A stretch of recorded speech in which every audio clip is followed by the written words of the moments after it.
I'm Jane Seward, and I have Jaime back with me to help me show you as parents how to take what sometimes seems to be an overwhelmingly long spelling list and break it into parts so that you feel like that you're making some headway with your kids at home. Okay? Real easy way to do this, Jaime, and I think you're going to like it. First of all, I'll just go ahead and do the writing. Okay. With any spelling list, let's just say you're the parent of a younger child, and all of the child's words are one-syllable words. Okay? So I simply am going to take another sheet of paper. Okay, very simple. Anyone who does math would love to hear me say that, we're gonna break this in half, okay? 2 pieces. All right, so that's what we're gonna do. We're gonna just break that spelling list into half. Now, we're going to have one part of the spelling list be for what I call fair words. You'll understand what I mean in just a minute. The other, we're going to say they are cheater words. Ooh, they cheat. They don't play. like those. I know, we don't really like those because they don't play quite by the rules. A fair word, Jaime, is a word like stamp.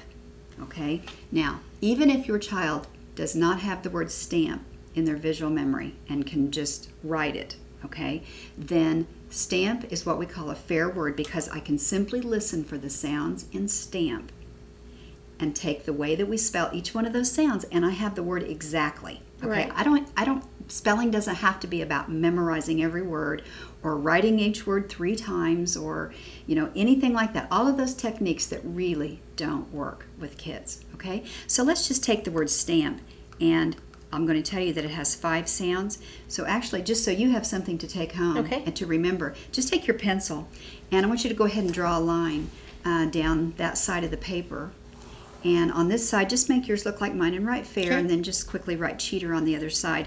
And parents, while she's doing that, I want you to see what I did. Because stamp has 5 sounds, we're going to draw what I call just dots for each one of the sounds. Because I actually want your child to assign a spelling for each one of those sounds. So in the word stamp, Jaime, you would help your child with the first sound, which is S and then S, and then, A. We know we spell that with an A.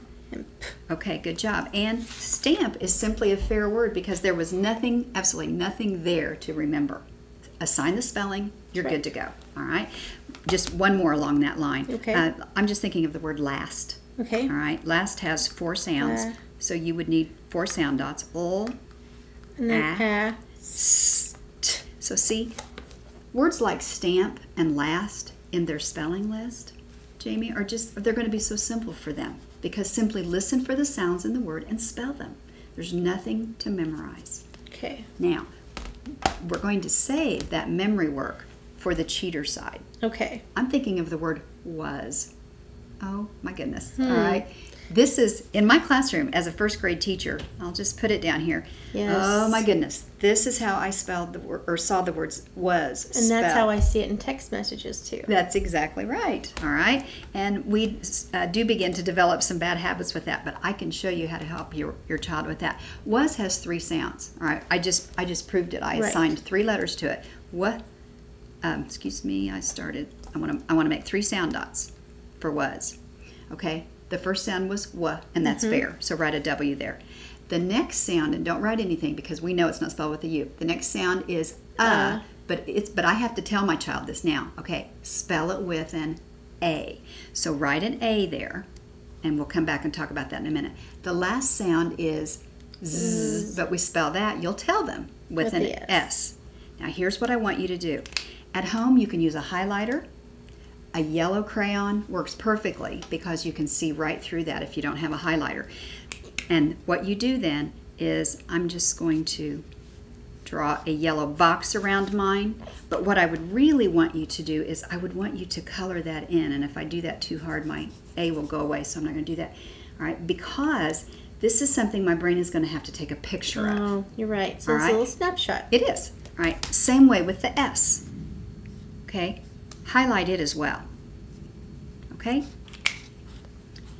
Now, when you study the spelling list with your child and they're looking at this word, or you give them the word was, say, remember there are 3 sounds, but it's a cheater word. And see if that brain has been able to take a picture that the sound is spelled with an A, The Z sound is spelled with an S, and so we spell was W-A-S. Does that seem to make sense? Yes, it does. This, Jaime, honestly is one of the best techniques that I have seen for helping students to practice words that don't play by the rules. They really do cheat. Let's do one more, because this is a very common word on a spelling test. I'm thinking of the word should. Should has, well, let's check. You do it with me. Sh, d. 3 sounds. So we need 3 dots. Okay. Sh is spelled with an S-H. Okay, Okay, don't write it. We usually spell that with a double O. That's the most fair way. Not in this word. O-U. Okay? What's the last sound? D. D. All right, write that. That's fair. But you know what else the language did? It says, you know. It says shout. Yeah, it really, yes. And they put a silly little L in there. They put an L in there for no reason. We just don't understand why. So there's several things to remember here. So you'll need your yellow highlighter. So I need to highlight my L. Highlight the L. Highlight the OU. Cheats. So those, in my word, would be the 2 pieces that are highlighted. The sh is fair. The is spelled with an OU. That's what my brain has to take a picture of. The L is in there for no reason, but it goes there. Are there always 2 liars? They're cheaters? Not always. Okay. Just happen to be in this word. Sometimes there's only one. We kind of hope for that sometimes, so there's not quite as much for the brain to take a picture of. But once again, I think that's one of the great ways. Now, I'm not sure how well that we can actually see this, but I would like for the parents to see how you have divided your paper in half, and you've used the sound dots just like I did. You did it over here, and you actually highlighted right through what was written there. And then as you study your list that week, each evening for just say maybe 10 minutes, you don't have to focus much on the fair words. Just focus on the ones that cheat. And they're going to be getting really great grades on their spelling test. Well, thank you. And I really appreciate the sound dots, because that really does help. So remember how we've talked about how spelling is, if I don't have the word in my memory, spelling is about listening for the sounds and then putting a letter or letters with those sounds. So that really helps children with that. And you know what? As an adult, it actually helped me to be a better speller as well. So, it always helps. Yes. Kind of like magic. It is like magic. Okay. Thanks for being with me, Jaime. Join us again on another episode of Magic Spell.